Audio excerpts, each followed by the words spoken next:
జనాలకి ఆశలిద్దాం అనుకోవట్లేదు ఉస్తాద్, గెలుపునిద్దాం అనుకుంటున్నాను.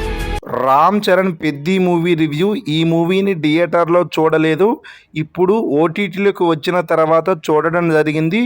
మూవీని మీలో చాలామంది ఇప్పటికే చూసే ఉంటారు. మీకు మూవీ ఎలా అనిపించింది అనేది కామెంట్ చేయండి. స్టోరీ విషయానికి వచ్చినట్లయితే ఒక గుర్తింపు లేని ఊర్లో రామ్ చరణ్ అండ్ జగపతి బాబు వంటి వారు ఉంటారు. రామ్ చరణ్ అదే పెద్ది విజయనగరంలో పని చేసుకుంటూ క్రికెట్లో ఆటకూలిగా క్రికెట్ ఆడుతూ ఉంటాడు.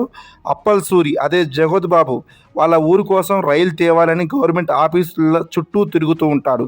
ఇదే స్టోరీ, దీని చుట్టూ మూవీ అంతా నడుస్తుంది. ఊరి కోసం పెద్ది ఏం చేశాడనేదే మిగతా మూవీ. ఈ మూవీలో పెద్ద ప్లస్ పాయింట్ ఏంటంటే రామ్ చరణ్ యాక్టింగ్ అయితే చాలా బాగుంది. మూవీలో రామ్ చరణ్ లేకపోతే మూవీ లేదని చెప్పొచ్చు. ఈ పెద్ది క్యారెక్టర్ రామ్ చరణ్ తప్ప ఇంకెవరూ చేయలేరు అని అనిపించింది నాకైతే. జగత్ బాబు గారు అప్పల్ సూరిగా బాగా చేశారు. ఏఆర్ రెహమాన్ అందించిన బీజిఎం అండ్ సాంగ్స్ అయితే మూవీకి అయితే చాలా పెద్ద ప్లస్. రత్నవేలు గారు అందించిన డిఓపి కూడా చాలా బాగుంది. డైరెక్టర్ బుచ్చిబాబు అక్కడక్కడ తడబడ్డ మూవీని బాగానే హ్యాండిల్ చేశాడు.